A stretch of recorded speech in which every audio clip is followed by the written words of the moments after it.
Hi everyone, this is Fega, your favorite public historian, who's also very sick. This last week has been a answer to the question, what all could go wrong in a single week? So we don't have a new episode for you today. Would have been a sidebar. So I'm hosting an old episode that I really enjoyed making with our former co-host Issa about Father Divine. So please enjoy, and we'll see you next week for another biography episode about John Haviland, the architect of Eastern State Penitentiary. Have a wonderful week. Just a quick content warning before we get started. This episode does contain mentions of racism in Jim Crow South, as well as a relationship with a large age gap between adults. I'd put you in my pocket, push the button through the hole to lock it. Hold on to you, you're like a treasure. Walk across my hand, it'd be a pleasure. You could come with me. You could come with me. Oh, you're such a sweet little misfit. When your smile falls down, I wanna lift it. Wanna make you better. Wanna run away together. Okay, I'm going to try really hard not to roll away from the mic. Okay. So, hi, Hello. welcome. Hello, welcome. Welcome to the Illustrative History. My name is Fega. I'm your history person of interest. Yeah. I'm definitely a person of interest. Both a guide and your own personal interest. You would think I would have thought ahead of time about what I was going to say, but I didn't. But like I like it though, because you talk about people of interest, and you are yourself an interesting person and a person of interest, I believe. Cool. Yeah. So what's your name? I'm Issa. Hello. I am Issa. I am an art historian, but not as in-depth of an American historian as Fagin is. And so I will be learning a lot throughout the course of this podcast. Yeah, so I'm hoping not to just cover American history, but the reality is that's what I know. So that's where we are. America is big. There's a lot to cover. So, I have a friend who teaches Middle Egyptian, and when she talks about that stuff, I'm like completely lost. Like I took classes on the ancient world. Yeah. Like I had to like they gave me a map in one of my classes, and I had to like draw out where all the empires were on the European continent and Northern Africa and the Middle East. And I was like, I cannot do this. It's so vast. It's so vast, and it's so complicated, and dates are really hard. Like when you're going with that span of dates, it's like -800 to -1 million. It's crazy. I saw a wild thing yesterday. So I've always lived in the like BCE, before Common Era, and CE Common Era. For sure. Or like BC and AD, but that's obviously fallen out of favor since it's in the year of our Lord. Yeah. So I was at a small house museum. Mm. I was working with, I'm hoping to work with them in my actual job that pays me money.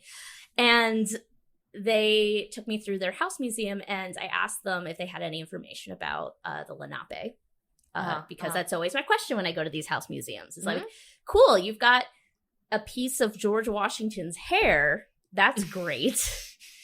And it was good. It was about the Lenape pre-colonization, but it was done in conjunction with the local tribe. They had this thing about the Lenape before the Europeans came. Mm-hmm. And they used the term BP, like the gas company. And I was thinking, what does this mean? And I'm thinking, I don't want to look stupid in front of these people that I want to have a relationship with. Right. But also, I don't know what this means. So finally, I just turned to her and I said, what does this mean? Yeah. And she said, oh my God, I had the same problem. When I joined this museum, I saw this and I thought, I don't want to look stupid at my new job. Oh my goodness. It means before present. And I was like, what? I love the idea of that. Like, I Uh-huh. love the not centralizing the supposed year that Jesus Christ was born. Right. However, I don't know what 9,000 BP means. Yeah. Like, what? Like, wait, what are they counting as present? Today, I guess. That's kind of bonkers. Yeah, and I mean, it works for that stuff because you're talking about like an arrowhead that was made within a 1,000-year period. You don't have to change it every year. Right. But, and I mean, I suppose that's the case for a lot of stuff in the ancient world. I guess, question mark, I don't really know. Yeah.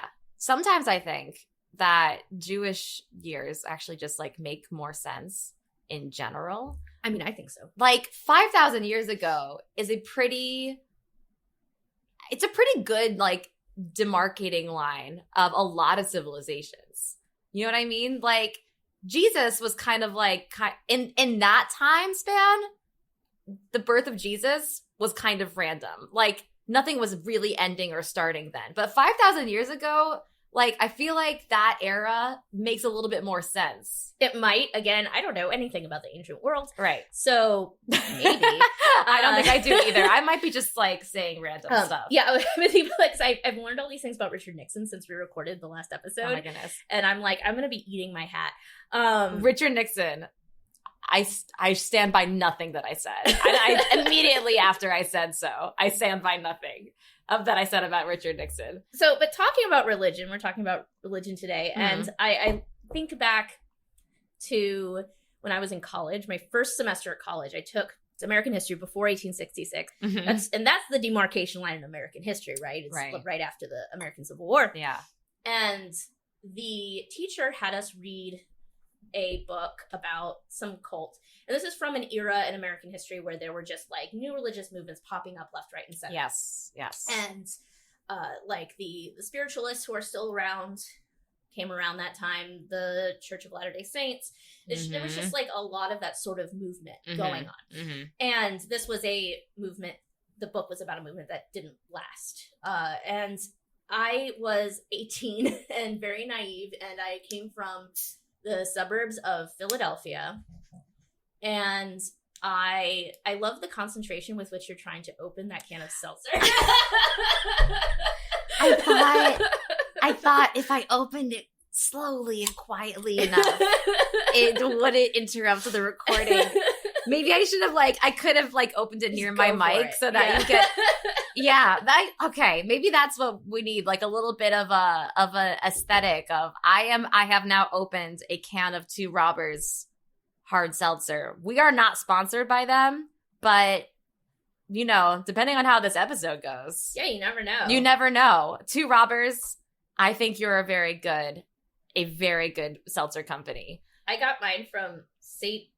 Bernardus. It's a triple. Nice. Which is kind of appropriate to talk about religious stuff. Wow. So I didn't think about that. I just was like, what is a relatively dark beer that doesn't have 12% alcohol content? For sure. So I can be, functional. Oh, doesn't or does? Does not. Does not have 12%. No, this would be a very exciting. Things would get more exciting as we went along. Right. It was 12%. Of course.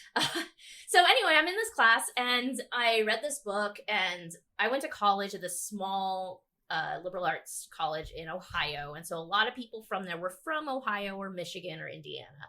So I was very much the different one. We're talking about this book, and I raised my hand and I asked what I thought was not that intense a question, which was, what is the difference between a religion and a cult?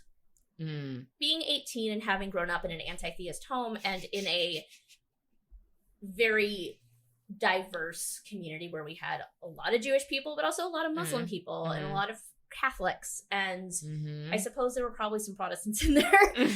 I was a little confused because religion wasn't something we talked about a lot in school because there were just so many. So we just didn't talk about it. And the professor smiled this smile that I now recognize as an educator myself of yes, someone asked the thing I wanted someone to ask. And the rest of the class started going on about, oh, well, the difference is in this book, the leader is, there's this, charismatic leader. And I said, well, who's Jesus? Who's Moses? Religion has that too. And they said, oh, well, they control what they eat. And I was like, the laws of kosher, the laws of halal, halal. Oh my God. The laws of halal. Right. I don't do vowels. And, and it goes on like this. And the point the professor was making was that there isn't a huge difference, but there actually is. It's just the word cult is not a helpful term because it doesn't actually mean very much specific. Yeah. So going into this discussion, I want to bring two terms in, which is new religious movement, which is exactly what it says on the tin. It is a religious movement that is new. So a lot of times people say that like Judaism and Christianity, and Islam, they've been around for a very long time. So anything that's a little wacky about it, we just accept because it's been thousands of years. And the other term is high control group, which is usually what people mean when they say cult. So they're talking about people who have this, usually a charismatic leader, but it doesn't have to be that way. And the group requires a lot of control in somebody's life to be in the in-group, which can be very damaging. And I want to separate those out because they're very different things. Yeah. So I'm going through all this because I want to talk about a man who thought he was God. And his name was Father Jealous Divine. And I stumbled across him because there's a big hotel up North Broad Street called the Divine Lorraine, and I was writing a script for a tour company, and I thought, I don't actually know anything about this, and so I went on Wikipedia, and there wasn't a lot of information there, so I ended up finding this book that was recommended by both academics and also the actual International Peace Mission Movement, which is the name of the group that worships Father Divine. So I figured that was a good place to start. And this book is called God Comes to America. Amazing. It's by Kenneth Burnham, who in the 1970s, when he wrote this, was a professor of sociology at Temple University. Okay. So a lot of my information comes from this. I also got information from a tiny bit from their website just because they have a timeline. But obviously everything from that I take with a grain of salt. To be clear, this is exciting. The Divine Lorraine Hotel is a very big deal and a very of late has been like a controversial issue in Philly. It's this old, fancy, from what I understand, kind of wacky looking building that used to be a hotel, or was until very, very recently, right? Yeah, so it was sold in, you'd think I'd have that date ready, but relatively recently, it's condos now. It's condos now. That's what happens. Yeah, and immediately as this when this happened, my friend messaged me and was like, "Have you ever been to the Divine Lorraine Hotel? It sucks that we can't just like go inside and visit the lobby anymore because it's really gorgeous in the lobby." Well, and I don't know how it is now because I've heard that a lot of it was stripped. That is the worst news. And I don't know that for sure. That's like sort of a vague recollection I have from when I was doing the commentary on the hotel itself. Yeah. But Father Divine, actually, the hotel is like way later than Father Divine's Got stuff. it. But that's what got me on the Father Divine track. So Father Divine, Father Jealous Divine, actually, that's his name. And there is a lot of debate about who this guy was before he became a religious leader. So here's what we know. There's a court document that names him as George Baker. And various journalists over time have tried to figure out who this George Baker is. But the problem is the name George Baker is not very unique. It's such a problem. And for reasons that will become clear as we go through this, journalists, especially white journalists, had a lot of reasons to want to discredit Father Divine. And so finding the most disreputable George Bakers was the name of the game. And so for a long time, nobody really knew where he came from. There was a historian in the 1990s, though, named Jill Watts, who I discovered this morning. Nice. And I was like, oh, cool. In the 1990s, she did a really intense public record search and was able to find who she says is the correct George Baker. Okay. And he was, according to her, born from a family of formerly enslaved people in Rockville, Maryland. Okay. And he traveled around the country and visited various populist preachers and storefront churches and things like that before he shows up on the scene as Father Divine. But all we get from Father Divine himself, and this is going to be important throughout this, is Father Divine's own words. This is something that the International Peace Mission Movement, I'm going to get it right at some point, International Peace Mission Movement puts a lot of emphasis on is Father Divine's own words. Okay. So I tried to respect that by putting a lot of his own words in here because they're still around. I actually called them this morning and talked to them, which I'll get to later. They were very nice. So he said that his first marriage was on June 6th, 1882. But also he said in an interview in 1932 that his age was around 52, which if you do that math, puts his birth around 1880. And the movement says he went south in the 1890s to prove that, quote, a man is a man in opposition of Jim Crow. Okay. And those are the only dates we have from an official Father Divine source as far as who he was.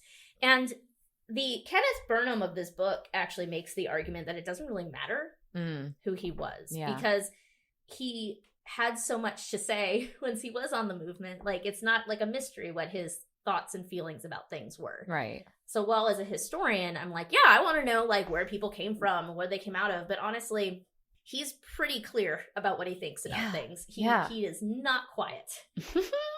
So that's that. I figured, though, that's always a question people have. Oh, but when he actually appears on the scene is when he settles it, well, a little before 1919. So he was an itinerant preacher, which just means he didn't have like a home church. It doesn't mean that he was like jumping boxcars or whatever. Okay. Like he doesn't have his own church. Mostly he's a visiting professor. Yeah, he's like a visiting professor. Okay. And he was mostly in Harlem. And he decides to settle in Sayville, Long Island in 1919, which in a house that was bought by his wife, Penina, who was known as Mother Divine.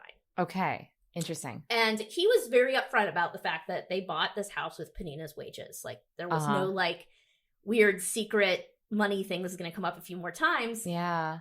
They just said, like, Penina bought it. Okay. And he really got started with his principles that he would stand by for the rest of his life there in Sayville. So I have a quote from him from his time in Sayville. And I think it's a good one to start with because it's really puts out there what his central feelings were. Okay. So he said, I do not want anything out here in Sayville but my own unadulterated mind, my own spirit, and my own life, and my own unadulterated love. Hence, we remained out there, and I decided to give practical service to humanity. Okay. So in Sayville, they had something of a commune. People would come and they would live there. Anybody could come and get a free meal. They could get free clothing. All right. And it was a thing that people did is they'd load up buses from Harlem and go hear what Father Divine had to say, have a free meal. They would have these huge meals together called communions, where it was literally that. They were in communion. They were talking with each other. They were hearing the words of Father Divine. They were eating. So far seems pretty neat. Right? Yeah. Like this is so far this is a guy. He is, I assume he's some type of spiritual. He's religious, but, you know, he's kind of giving people a place to sit and eat and be together and be friends. But what is he saying? What are his... Right, and we'll get into what he was saying. Yeah. And this is where, when I read this book the first time, my first thought was, I might have joined this back in the day. Like, if I was running around in the 1930s and 40s, I might have joined this movement. Sure.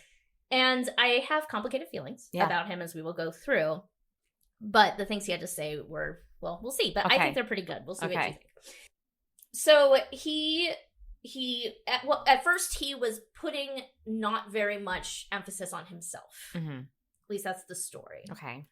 But then he realized that, quote, the medium is the message, and that he was the medium. So this is where we start to see a more central idea that Father Divine himself was God. Okay. Or is God, I should say, because that is still the belief. Yeah.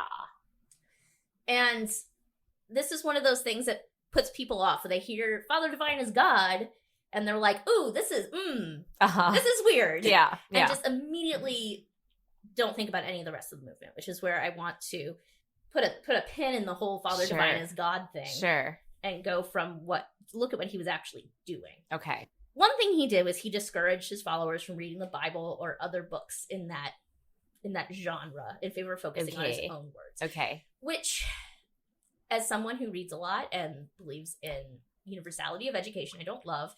Right. But the arguments on the other side is that it was an equalizer. Mm-hmm. So people who had more education weren't any better than anybody else. Okay. That's the debate. His home, like I said, became a spiritual and literal home to a lot of people. It was basically a commune. Mm-hmm. And unlike a lot of places at the time, it was truly integrated in every possible sense. It was racially integrated. Mm-hmm. It was integrated by wealth, by class, by education. Mm. And like I said, people come up from Harlem to experience this. Mm-hmm. But the people of Sayville were not super into that. So far, it sounds like something that a small, I'm guessing, pretty white town. Yes, I was looked like it up. would be, who are these hippies? Yeah, as of the last census, it was 95% white. Okay. I can't imagine it was different Yeah. then. It's this little quiet seaside town Mm-hmm. on Long Island. Mm-hmm. And they were unhappy because there was a lot of traffic and a lot of noise because they would do like parades going down his street. And So this is really popular. Like, singing and just Okay. making a lot of noise. what is this near West Islip at all? I don't Long Island know is Long big. Island at all. Long Island is huge, and find I have a out. lot of family there. I will say that pretty much all parts of it are equally. I'm not a huge fan. I'm not. I'm not. I'm probably gonna. I'm sorry, Long Island. I'm not a big fan. Of is. being there. Well, it's near West Islip. I think so. I see an Islip Grange Park. Yeah. nearby. Well, so my mom moved to Long Island It's by. when she I'm was not little. going to say this. Okay. It's by Bayport. Okay. Okay. Bohemia. So my mom grew up in Queens, and then her family moved to Long Island and found that it was just like very exclusive to anyone that was different. And there's a lot of Yes. conformity, a lot of embrace of different types of white Americanness, but mostly just white Americanness, which she found very difficult. Anyway, that's all I have to say about Long Island for now. Yeah, my dad grew up on Long Island. Uh-huh. And I don't know where. People always ask me. And I'm like, Yeah, he told me, and I do not remember. it's all the same. It's Long Island. I don't know. I've It's all been there, Long Island. exactly once. I'm sorry. And then Long realized I had to drive through Manhattan to get home and said, Oof. never again. Never again. Never again. So people in Sayville, not on board Okay. with Father Divine's gatherings. Yeah. And Father Divine said that their problem was really racial discrimination, which probably Feels right? relatively accurate. It's the late 1920s. Feels like that could have been it. That could have been a problem. Yeah, like I'm sure it was noisy and I'm sure it was causing a lot of traffic issues, but I'm also sure that they probably didn't love a bunch of, Black people coming up from Harlem. Nope. Yeah. And coming to their community. Yeah. So he was actually arrested for creating a public nuisance and found guilty on May 25th, 1932, Okay. and was sentenced on June 5th with 1 year in county jail and $500 fine, which was the maximum possible sentence. Wow. And then 2 days later, the Judge Smith, falls down dead of a heart attack. And an appellate court reverses the ruling, and he only ended up spending 33 days in jail. Okay. So this is seen by a lot of Father Divine's followers as a proof of his divinity. Wow. Yeah. It's quite the proof. Yes. Yeah. But All right. either way, while the Sayville house is still there, they decided not to keep it as the headquarters. Uh-huh. So they moved down to Harlem in 1932. And the address of it was 20 West 115th Street. And I Google Maps this, and it looks like it's not there anymore. It's a little hard to tell. It seems like the side of the street that it would have been on is now one of those horrible, like, Robert Moses Tower like, housing project Got situations. it. Yeah. But there is a church across the street, so I wonder if Google Maps might be a little confused about what Yeah. side of the street's which. Yeah. I don't know. Yeah. but it's not there anymore at Okay. any rate. Okay. And that's where he continued with his philosophy. So I'm going to talk a little bit more about his whole philosophy. Because at this Yeah. point, it's growing. 1930s, 1940s, this is when it's growing. And he would talk about a quote from what he called the Old Bible, Okay. which is what we just call the Bible, Right. or what Christians would call the Old Testament. Uh-huh. I kind of appreciate him not using the term Old Testament. Old Bible is cool. Yeah. You know? I'm fine with it. This is a quote from Jeremiah. God is not a God afar off, but God is a God at hand. Mhm. Which isn't an exact quote of any translation, but that's okay. Okay. The principle is there. Okay. And he also said, in reference to Jesus being in heaven, according to the Christian version, if God is up there, how is it God can take care of you and everybody else? I think part of why this appeals to me is Judaism is also a very concerned with what's happening on the earth. Yeah. Religion. He had very little patience for anything that was like the great beyond. So he didn't dress in robes or anything like that. He wore a suit. Okay. Like a normal person. Mm-hmm. He said about that, I could do many things to make myself personally appear to be more than what I really am. So far as man would take me to be, I do not wear garbs and robes and a whole lot of foolishness to appear to men as though I am God and still be a man. I would rather appear, so far as a physical appearance is concerned, the same as any other man and still be God. Then to be beguiled, firstly, by the beguilation of Eve myself, to try to make someone else think I am God by my physical appearance, trying to make myself appear in some way that I am not. This is interesting for a lot of reasons. It's both concerned with the material world in the way that Protestantism is not. Protestantism originally comes from, I'm going to make a grand sweeping statement, but a lot of Protestant sects of Christianity are very much kind of wrapped up in the otherworldliness of things, or the otherworldliness of your divine identity or your spiritual identity. And so a lot of the time, especially during the Protestant Reformation and since then, it's been also this kind of tossing away of external symbols of divinity. So tossing away of ornament and symbols of God or paintings of God and all of these things, and something that looks really, really fancy. While Catholicism, Judaism, and a lot of other things are a lot more material. There are a lot more material items that you work with when you worship. Well, it really depends. They're both very different. Catholicism and Judaism are extremely different. And so coming in with the hot takes. Yeah, the hot takes. They're not the same. This has been on my mind a lot for a lot of reasons.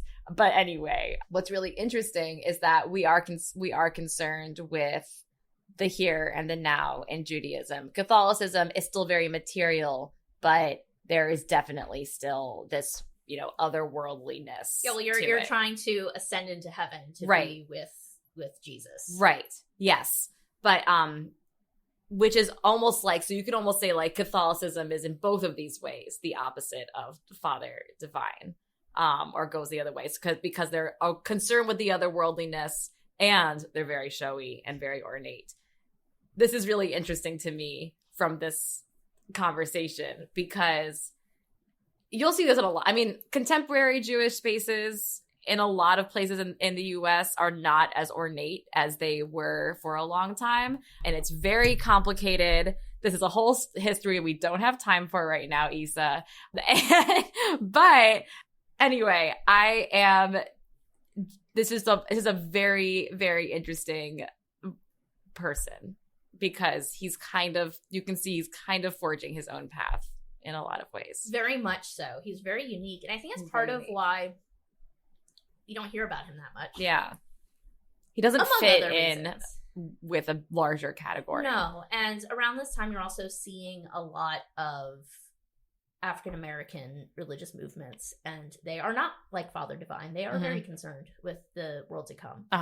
And so Father Divine is in opposition to that larger movement. But we keep going back. Like, you can hear all these things he talks about, and you're like, okay, that's cool. Like, we're worried about whether people have food and shelter. These are important things. But he is running around saying he's God. Sure.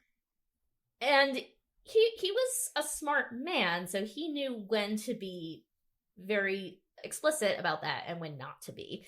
So there's this great exchange in this book that goes on for pages and pages and pages of this person who is a Christian came to one of his meetings and started like peppering him with questions. And what's really impressive to me is that he really seemed to be okay with that. Like, he didn't mind answering hard questions. And so one of the things he says is, we are not asking you to believe. It is immaterial to me whether you do or not. It is immaterial to me, I say, whether you do or not. If you wish to testify, you are welcome to testify. But trying to correct anyone here, we are not bothering about anyone correcting or making corrections. If you wish to testify, as I say, you are welcome to testify. And your version is as much right to you as ours is to us. Therefore, we are not bothering whether you believe I am or not. Only if you ask the questions and say you cannot understand and desire to understand. I say I will accuse you to understand. If you are sincere, God in his own omniscience can reach all... Sorry, I have a typo and I don't... God in his omniscience can reach all something in mankind. I think all parts of mankind, something like that. Yeah. So that's pretty explicit. Like, I'm God. I don't really care what you think. Which also, as a Jew, I like this, like, sort of not that they don't proselytize at all, but these aren't people who are knocking on your door. Yeah. But then, I like that. Yeah. But then was in court at one point. A mother had abandoned her child in order to join one of the various communal living situations that existed by that time, which after this happened, they put in a requirement that anyone who decided to come live on a commune without their family had to make sure their family was cared for. I think that's really fair. That's a good requirement. But this was the before that requirement is in there.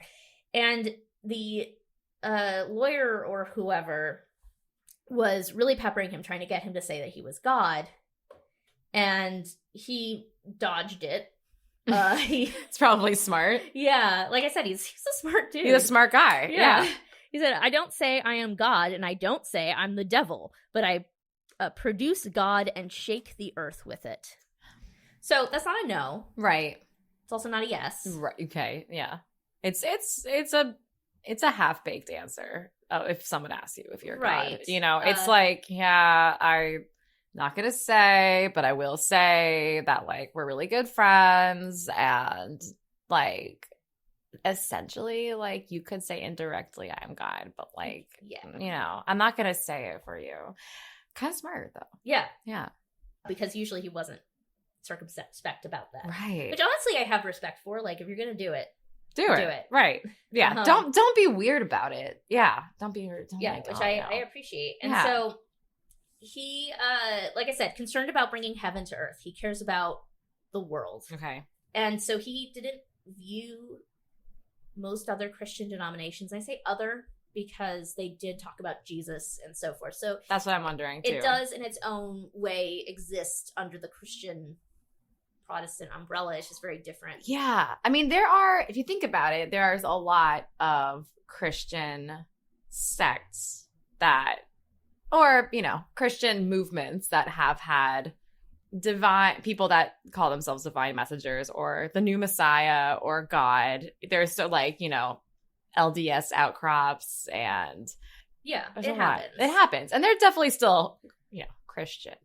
You know, depending on who you talk not going to gatekeep Christianity. We're definitely not going to. We're not going to, but I'm sure there's quite a many that will. We are nowhere near that gate. We're just over, like, on the patch of grass across the way going, yep, there's that gate. Yep.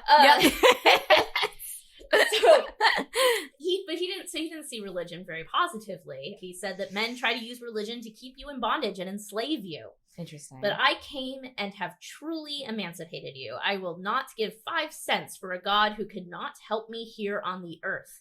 He is only an imagination. It is a false delusion, trying to make you think you had just as well go ahead and suffer and be enslaved and be lynched and everything else here. And after a while, you are going to heaven and someplace. If God cannot prepare heaven here for you, you are not going anywhere. Okay. I know, right? Throwing down the gauntlet here. For real. With most of Protestant Christianity. And he practiced what he preached.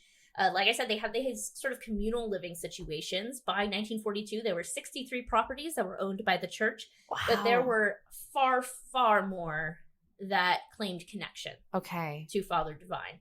So those properties that they owned were purchased through the pooling of resources. Mm-hmm. And if you wanted to claim to be part of the International Peace Mission movement, like if you have a hotel or a store or something like that, you just had to follow certain rules. So you had to pay a living wage. You had to sell your goods at the lowest possible price. Okay. So don't get excessive profits. Okay.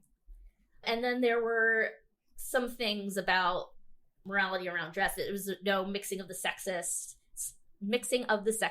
Okay, so not the sexists were still probably there. Very much so. Yeah, okay. In my humble opinion. Yeah. Not that they were still mixing the sexists. Yeah, because you need modest dress. Now, I'd always thought of this as modest dress for women because that's what they talk about the most, is like you have to wear like long skirts and stuff. Yeah. But I did read an article by a journalist who went to one of these events when the Divine Lorraine was still open.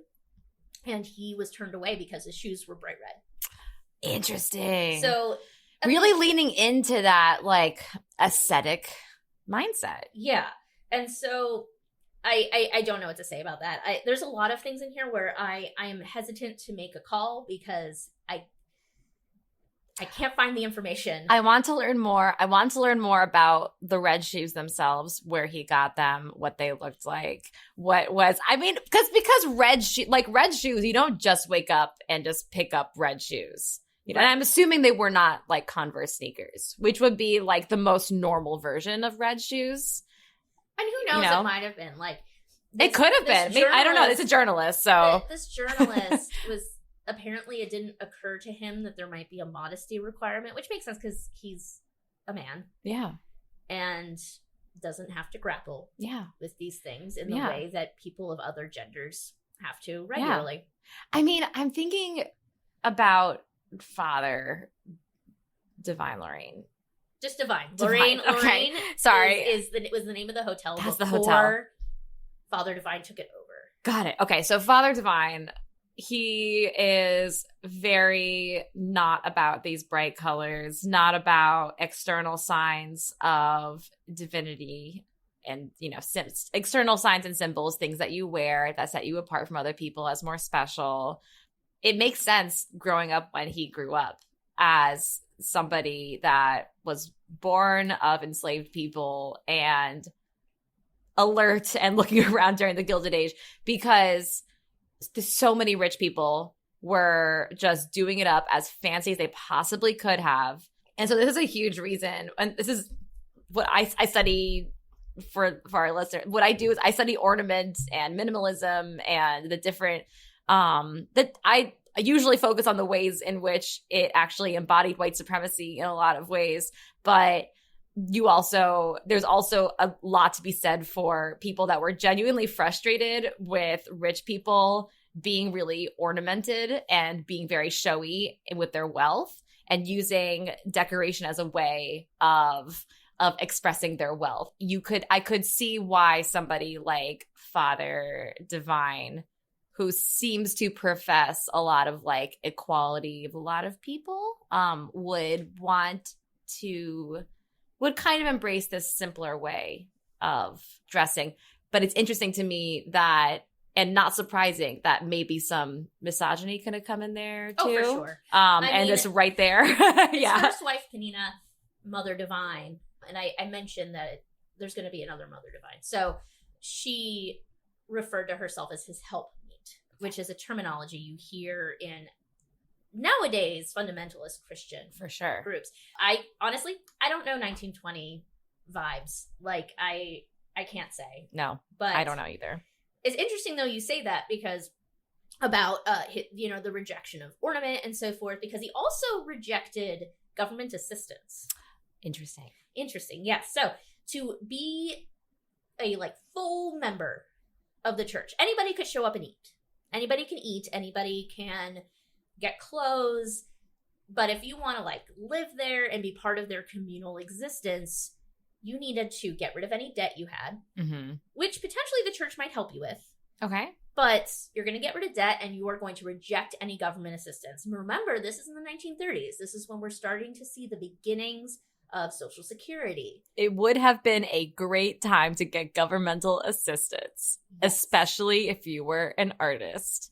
But definitely not what we're talking about today, but like it's a very interesting topic. Very much This so. this is the golden age. This was like, okay. Maybe I'm going a little bit too far. I date a WPA obsessed person, so I've probably taken up a little bit of his propaganda about how great the 30s were in this one very specific way. Yes. 30s not so great if you're an African American person. Or a Jew. Yeah. Yeah. Either. A terrible time. Really anywhere. Yeah. But especially in the South. Yeah. Though he wasn't in the South at this point. He was in New York, and then they eventually moved down to Philadelphia. But Down south. Yes. Philadelphia. We are the South of the Northeast. We really are. Yeah. There's actually a really great book I haven't read yet called, I say it's really great, I haven't read it yet. It has good reviews. It's called Up South. Uh-huh. And I'm very excited to read it. Is it about Philly? Yes. I love that. Or Up South? Yeah. Yeah, that's great. There's also, I kind of recommend the book, read it with as many grains of salt as you want, but I kind of recommend, I think it's like something about Dr. Mooter's Marvelous Cabinet of Curiosity thing. Have you read it? I have not. He is I was going to say complicated, but I actually don't know how complicated he really is. I don't know. I don't think the Mooter, I have not been to the Mooter.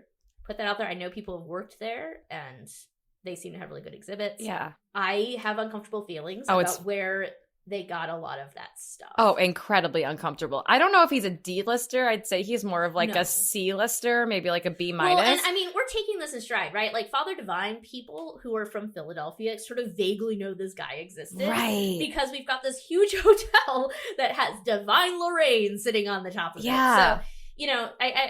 I figure anybody who's not an A-lister is fair game. Okay. For this. He could be an interesting person to talk about. Yeah. But no pressure. But anyway, not at all. I mean, I want to go to the Mooter. It's on my list. It's been on my list for a long time. It's worth it to go. I will say it's worth it to go with like a heavy amount of trigger warnings before, and like if you're not comfortable with so many things, then just you don't have to go, and you'll still have just as full of a life. But it's still, I will say, like if you're cool with seeing some stuff, just look up at the website what's there, and then you'll see if you're comfortable going. I think it's worth going because it's fascinating. When I went, I was not as, I don't know, I think I was not as critical of a person when I went, and I was like, wow, look at these bones. And to be fair, but today I'm kind of like, ooh. They seem to be trying to grapple. Oh, they're grappling. Oh, they're grappling for sure. And so, yeah, I that's why I've never gone. Actually, is I'm a little bit squeamish. Of course. But I did a bunch of research on the Soap Lady. Yeah. And so I kind of want to see it. So anyway, back to Father Divine. For sure. Yeah. No, I forget. Oh, it was just because in the book they talk about Philadelphia being this place between the North and the South, and for a very long time, that's one of the reasons that it becomes a very insular place, especially among high academic society. Dr. Mooter finds it very difficult to break in to like the high society world because Philadelphia high society is notoriously insular and does not like outsiders. They love to hang out, but just with each other. And part of the reason is because they don't know how to identify if they're a northern city or a southern city. Yeah, well, there's a whole history of that I could go into. Oh, That's sure. That's a whole podcast. Well, we don't have time for that. It is fascinating. Okay. There's this whole system of Father Divine, International Peace Mission Movement, connected organizations. A lot of them are hotels. A lot of them are sort of like storefront churches. There's got grocers. It's really whatever. Where is all the money going? That's a great question. Oh, no. I don't know. So the press at the time made a lot of fuss about this. Okay. Where's this money coming from? Uh-huh. How is he feeding all these people? Because that's the thing he's known for mostly in Philadelphia, is that he would feed everybody. Like, anybody could show up any day to the Divine Lorraine, pay 10 or 15 cents and get dinner. Okay. And so the question is, like, how are they paying for all this?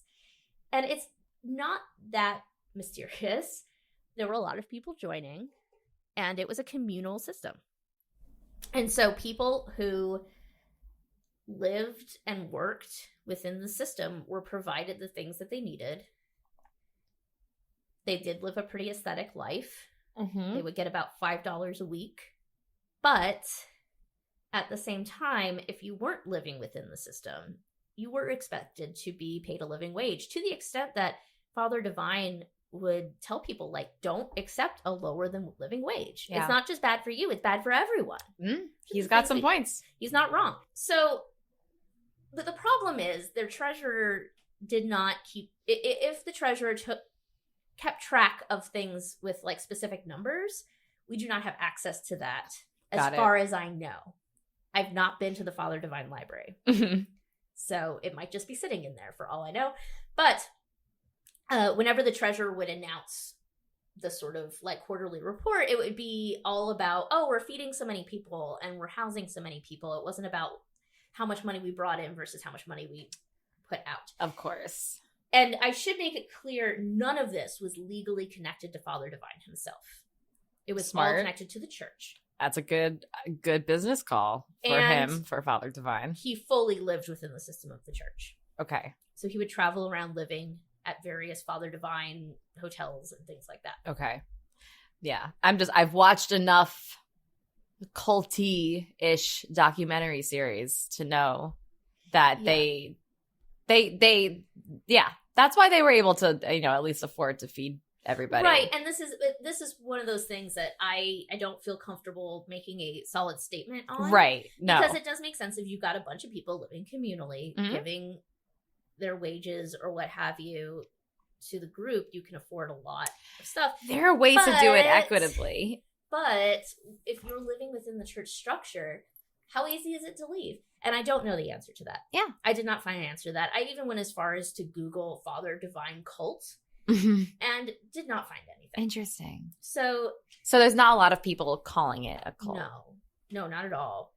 So some people lived within the system, some people did not. They also would earn money by renting their spaces out, just to whoever, like the same way that hotels do now. Yeah. The difference being that people who came in had to follow certain morality standards. Again, mixing of the sexes, modest dress, that sort of thing. Got it. Could you be gay? Probably not. Yeah. I mean, I didn't find anything specific to that, but I'd be surprised. Yeah. That said, we'll get there. Okay. They have a different relationship to sex than the average person. Okay. So they founded hotels, like I said. Divine Lorraine was one of them. It was originally the Lorraine Hotel, which was an upscale hotel. They bought it, and it became the first interracial hotel of its class in the United States. Cool. And like I said, fed people daily, 10 to 15 cent dinners. You didn't have to be anybody. You didn't have to be connected. You could just come and eat. That's pretty neat. And he saw his followers as exemplars. So this idea that they were meant to show a good example of how you should behave. You shouldn't have debt. You shouldn't take government assistance. You should... There's some bootstrap going on here. Pull yourself up by your bootstraps. Okay. And... How many followers does he have at this point? I don't have a specific number, but it is very small. Okay. So he said that if you wait for others to do the right thing, the world will stay with, quote, the other fellow. I love this terminology. The other fellow is the devil. Yep. I'm a big fan. Yeah. The other fellow. He really, really saw just any sort of religion that wasn't thinking about, I know I keep harping on this, but it is like so important. Yeah. Any religion that was not focused on the needs of us in the world now as just he wouldn't have used this terminology, but it's white supremacy, right? Hey. He wouldn't have used that terminology because they took a very like everyone is equal tack, with the exception of they did say that racial discrimination did exist in the United States. I mean, he's a black man who lived in the South. Like he's not stupid. He's aware. Yeah. Not that is always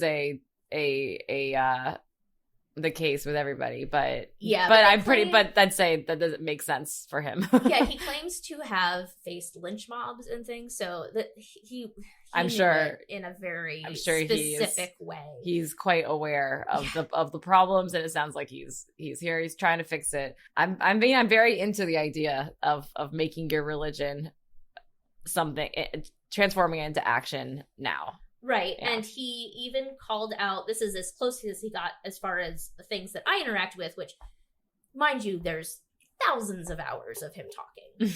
So I have not heard even a tiny fraction of that.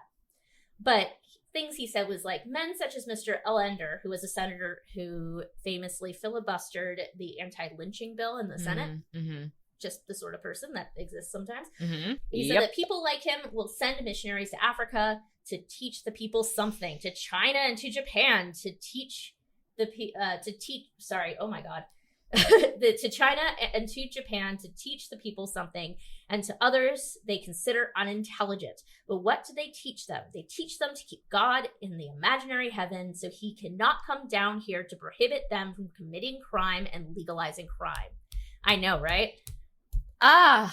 Man, he had some words. Like I said, I fully think I would have joined this movement. I would have like gone for dinner probably sometimes, I think. Like, I wonder, like, do you know how the food was? I don't, but I'm assuming it was good. Yeah. People speak of it. Yeah. I mean, like, I just like can imagine today this being like, can you imagine if that was here today? Like, a couple dollars, go and have dinner. Like, and anybody can come. And it's like, they're clearly like they have so much money that like you don't have to worry about like it's for everybody. Yeah. You know, you're not yeah, it's like that's what it sounds like. And if you couldn't pay, you could bring like raw food as payment. Oh, interesting. Yeah. I don't know exactly how that system worked, but I know that existed in some places. Yeah. So Mr. Ellender, the senator, he has an interesting position in the story of the International Peace Mission movement, much in the way that the judge who sentenced Dr. Devine did. Oh boy. In that when he was filibustering, this is back when filibustering actually required standing on the Senate floor and talking a lot. Don't worry, he doesn't die. I mean, he dies eventually. But, presumably. I'm assuming he's not still with us. But not in a dramatic way. But he had to come up with stuff to talk about. This is always the thing with the filibuster where they would like read out of the phone book or something. Yeah. And so he actually read the planks of the International Peace Mission movement as a way of being like, these people are bananas. Oh, interesting. But Father Divine and his followers saw this as an act of Father Divine as God. Because now the message is getting out. Like it's in the congressional record now. Their planks are, at this moment, in the congressional record. And this is the pro-lynching senator? Yes. Wacky, because, like, I don't know, like, I'm sure their planks are, like, kind of convincing. Yeah, so I have them. Yeah. Oh, well, great. Here they are. Yeah, I have this book with me. I'm not going to just read them. I'm going to kind of, like, summarize them. Sure. But they are the sorts of things you'd expect. So immediate repeal of all laws, ordinances, rules, and regulations, local and national, in the United States and elsewhere, that have been passed contrary to the spirit and meaning of the Constitution of the United States and its amendments. That feels like what we're supposed to be, like what the U.S. government is trying to do anyway. Yeah. Like, that's the point of, that's fair. Yep. And immediate legislation in every state to make it a crime to discriminate in any public place against an individual on account of race, creed, or color. Abolishing segregated neighborhoods in cities and towns, making it a crime for landlords or hotels to refuse tenants on such grounds, abolishing segregated schools and colleges, etc.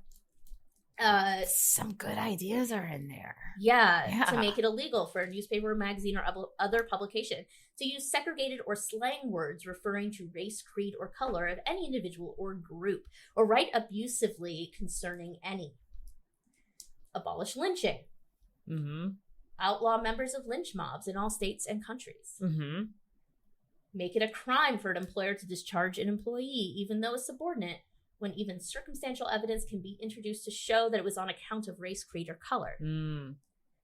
Legislation establishing a maximum fee for all labor union memberships. Causing them to accept all qualified applicants and give them equal privileges regardless of race, creed, color, or classification. I'm sure you can see a pattern emerging here. And it goes on like that. It's very much on that. And they also go into some things about religion, not religion, my goodness. Suffrage and so forth. So they call for equal suffrage for qualified persons. Okay. Because at that time you still had things like where you had to in a lot of southern states you had to pass a test to vote. Right. Which was a way of keeping Black people from voting. Yeah. Getting rid of the political patronage system, appointment of all civil service employees strictly on their qualifications, doors of all educational institutions be open and free for all, abolishing all educational institutions from books used for educational purposes in such institutions of all references to racial conflicts or differences and national glory through military feats, with legislation making a misdemeanor for any educator to teach such in his classes. And so on. Like, there's a lot of these. Yeah. Wow. And so that's in the congressional records. Pretty cool. And actually, you look back on that, it's like, we kind of did some of this. We did some of this, and some of it feels, I mean, most of it is, all of it. Yeah, cut that out. Never mind. It's good stuff. It's good stuff, yeah. Right? Yeah. It's pretty things that we would consider just basic being a good person things. Yeah, for sure. That said, there are a few little ticks in there. Sure. So, like I said, really into that like bootstraps business. You don't blame others for your suffering, with the exception of racial discrimination. Property ownership is a sign of spiritual success. Okay. And like I said, no government assistance. And he also felt that if you truly believed in him, you would not get sick. Interesting. And there were stories of miraculous healings in Sayville, Long Island, and so forth. Of course. That said, he said that if you do get sick, first of all, you clearly don't believe in him well enough. But oh boy, given that you're in this situation, go see a doctor. So I feel sort of like mixed, because it's like, yeah, that's not great. That message is bad. We're just going to say that message is not a good message. Right. But at least you're not being encouraged to just pray the cancer away. It's better than some. It's better than some. I mean, some people really do want you to pray the cancer away. And that's just too much. This is again, this focus on the here and now. Yeah. So in the here and now, you clearly don't believe in him well enough. But that doesn't mean you need to go die. Sure. And the other thing he gets a lot of criticism for, Mother Divine, Penina, died sometime in the 1940s. Nobody actually knew she died. Oh my goodness. That's weird. Until there's a new Mother Divine. Oh my gosh. That he marries in 1946. Okay. And this new Mother Divine is named Edna Rose Riching. She is white, blonde, and Canadian. She grew up in the movement, and she was 21 years old. And my. So when I first read that, I was like, oh boy. Oh boy. How old was Mr. Divine at this point? I mean, he was probably born in 1880. Okay. So like, can't do math. What year is it? I don't know. It's 1946. So like 60. That said, however, so that was my first reaction to it. I'm reading this book. I'm like, oh no. I was really rocking on Father Divine. Like, I was here for him. I was here for it. And then Edna shows up. However, yeah, he was really invested in proving to everyone that they did not have a physical relationship. Interesting. So they had separate living quarters anywhere they traveled to. Was that Pikachu? Yeah. Meow. Do you have thoughts about a marriage between a 6-year-old and a 20-year-old? He does. So they had separate living quarters anywhere that they stayed. Okay. And she had like I don't know what it was called, but like a woman who was with her at all times. Interesting. And at this point, they all started also being really into like celibacy is the way to go for everyone, even if you're married. Interesting. Okay. So supposedly he was celibate. Obviously, I wasn't there. I wasn't in the room. We don't know. We don't know. It at the very least, they knew that was he wasn't running around saying, yeah, a physical relationship in this situation is a great plan. No. So in 1953, this is when you said all that stuff about ornament, I had this section in my brain. Oh boy. 1953, the Palace Mission Church is presented to Okay. him, which is called Woodmont, the Mount of the House of the Lord. It's in Gladwin, which is a suburb of Philadelphia. It's actually in one of the richest zip codes in the area. Yeah. And it is a literal castle. Wow. It is a castle. Oh boy. And it is, by the way, still around. And you can tour it. And I wanted to go out there, but it's not open in the winter. Okay. And it is wintertime right now when we Yeah. record this. So I have a scheme to head out there at some point. And after a while, so at this point, things are kind of petering out. Because when you don't allow people to have sex, they don't have children. Yeah. So you have to wait. So this is don't have sex, Period. including to not have kids. Correct. That's it's only gonna last for so long. Yes. And they have a great message, so they do still keep bringing new people in, but at a slower rate. Okay. Especially because Father Divine was very much a charismatic leader. Sure. And by 1960, he's no longer going to events because he's old. He's an old guy. Old dude. Mm-hmm. He does die in 1965, Mm-hmm. and he is enshrined there at Woodmont. And his death announcement, I think, is very interesting because when you have someone who's meant to be God and then they die, it's a little problematic. It for is a always a religious problem. movement. Yeah, because they're not supposed to die. Yeah, like there's some sects of Judaism that have claimed that their leader is the Messiah, and then they die, and it's a struggle. It's a PR problem for sure. Yes. Yeah. So here's how they handled it. Which I Okay. actually think was really smart.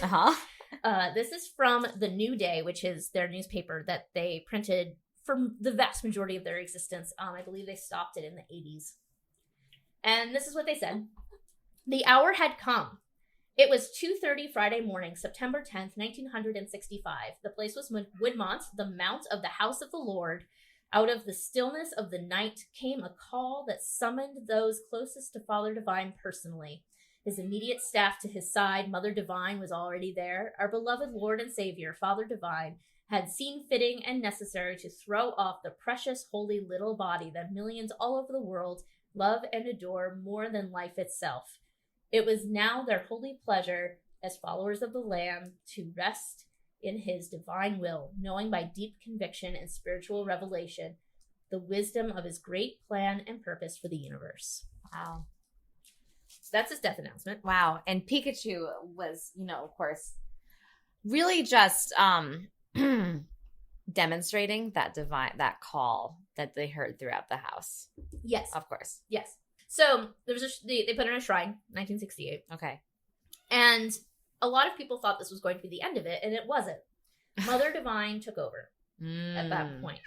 And she mostly really leaned on his words, and they still do. They're still in existence, just much smaller than they used to be.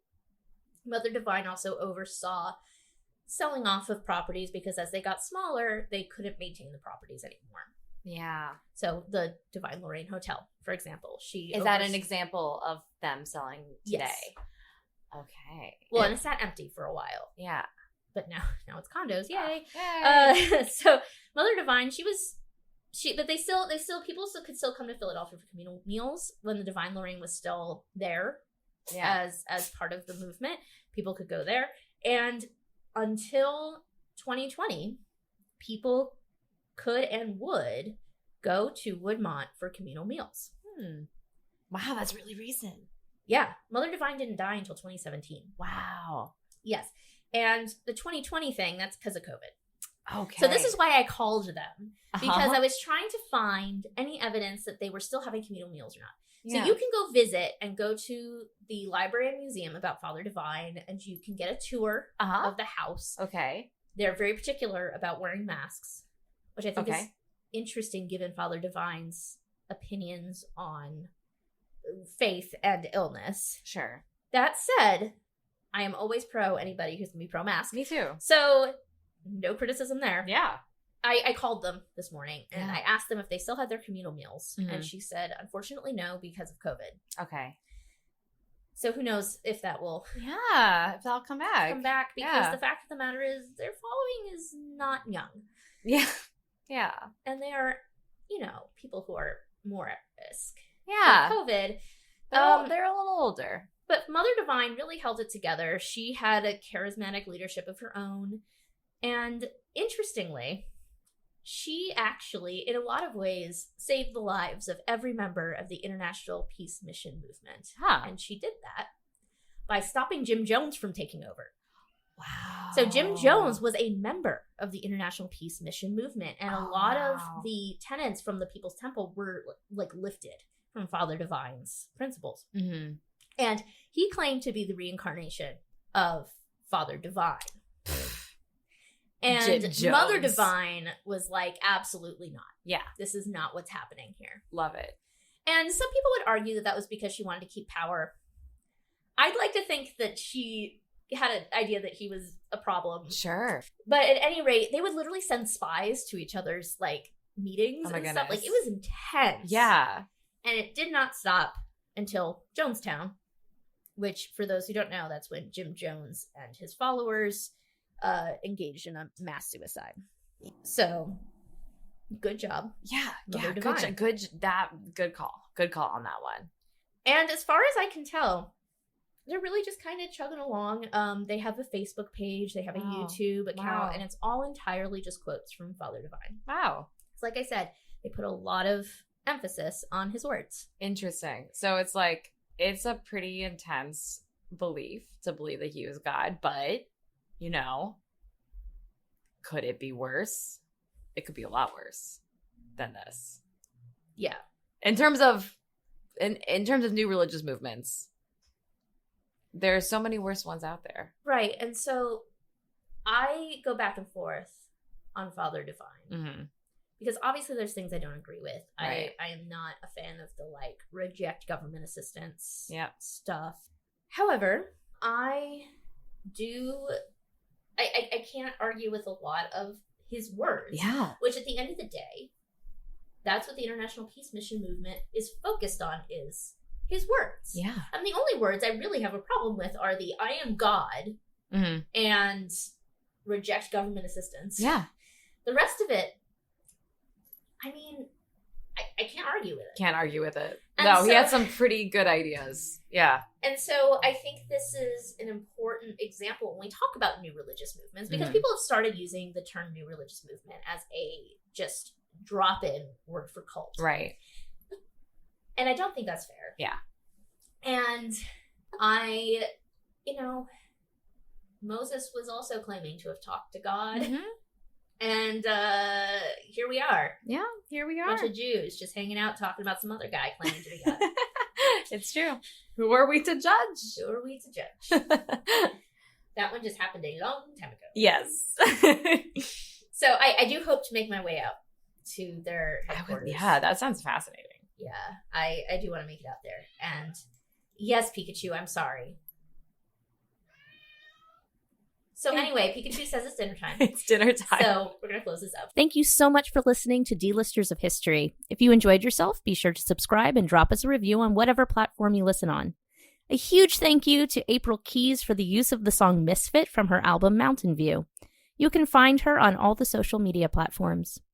You can find us on Instagram, Facebook, and sometimes TikTok at D-Listers of History, no hyphens. A big shout out to the folks supporting us on Patreon. If you want to support us and get access to all sorts of exclusive content, become a patron of this program. All of this and more can be found on our website, dlistersofhistory.com. Again, no hyphens, just smush that sucker together like a German compound word. And now for an episode-relevant audio drop. Which was the same commission to convince mankind of God's actual presence, for which we rejoice and have personified in the presence of the children of men.